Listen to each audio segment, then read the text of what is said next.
India को global super power बनाना है तो ऑब्वियसली सबसे पहले क्या करेंगे, एक अनटच आइलैंड को फुल ऑन कंस्ट्रक्शन साइट बना देंगे, क्योंकि जंगल का क्या काम है, वो तो बस ऑक्सीजन देता है। तो वेलकम है ग्रेट निकोबार प्रोजेक्ट में 72,000 करोड़ का एक मास्टर प्लान, जहां आइडिया सिंपल है, नेचर को थोड़ा साइड करो, डेवलपमेंट को एंट्री दो। लोकेशन ग्रेट निकोबार, मतलब लिटरली देश का लास्ट एज, जहां अब तक सिर्फ वेव्स, फॉरेस्ट और साइलेंस रहते थे। लेकिन साइलेंस तो बोरिंग होता है, इसीलिए प्लान है एक इंटरनेशनल पोर्ट, एयरपोर्ट, टाउनशिप, बस एक मिनी सिंगापुर बना दो बीच जंगल के। इजी।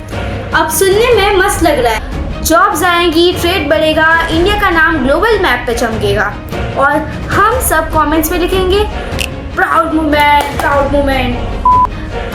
परफेक्ट स्क्रिप्ट, पर एक छोटी सी डिटेल है, बस माइनस सी। इसके लिए लाखों पेड़ काटने पड़ेंगे। हाँ बट चिल, ट्रीज तो वैसे भी रिप्लेस हो जाते हैं ना, एक पेड़ गया तो 10 लगा देंगे पावर पॉइंट प्रेजेंटेशन में। और वाइल्ड लाइफ, अरे वो तो एडजस्ट कर लेंगे, टर्टल्स को बोलेंगे थोड़ा साइड पे जाके एग्स देना, यहाँ पोर्ट बन रहा है। बर्ड्स को रिलोकेशन नोटिस भेज देंगे, dear Nicobar mega port, kindly shift your address, construction चल रहा है, सॉर्टेड। फिर आते हैं शॉम्बे ट्राइब पे, जो वहाँ जनरेशन से रह रहे हैं।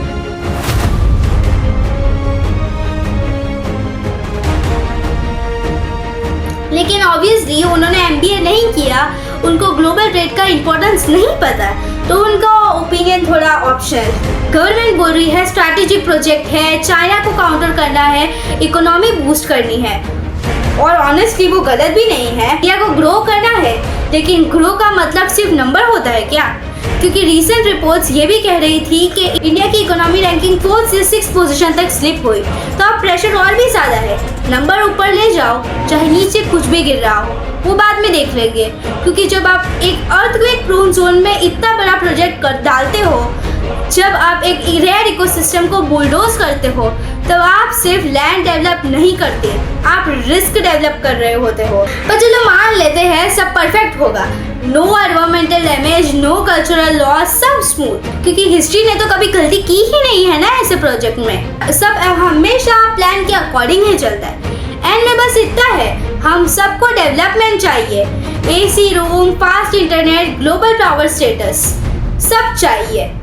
पर जब प्राइस लिस्ट आती है ना, तो उसमें कभी फॉरेस्ट, ट्राइब्स, इकोसिस्टम सब लिखा होता है और हम बिना पढ़े साइन कर देते। और सबसे interesting part, Indian media busy है, कौन इलेक्शन जीता, कौन हारा, कौन किस पे ट्वीट कर रहा है उसमें। और ये जो एक्चुअल लॉन्ग टर्म स्टोरीज है, जो डिसाइड करेगी कि कल हम किस एनवायरमेंट में जिएंगे, वो बैकग्राउंड नॉइज बन के रह जाती है। क्योंकि इम्पैक्ट स्लो होता है, पर जब आता है ना, तो सिर्फ प्रोजेक्ट नहीं होता, पूरा इकोसिस्टम हिल जाता है, स्पीशीज खत्म हो जाती है, और हम रियलाइज करते हैं कि डेवलपमेंट का बिल एक्सपेक्टेड से ज़्यादा आया है। तो ग्रेट निकोबार प्रोजेक्ट एक जीनियस मास्टर स्ट्रोक है या slow motion mistake? Answer simple नहीं है, लेकिन इग्नोर करना बहुत ईजी है। क्योंकि जब जंगल गिरता है ना, आवाज़ सिर्फ पेड़ की नहीं होती, फ्यूचर की भी होती है।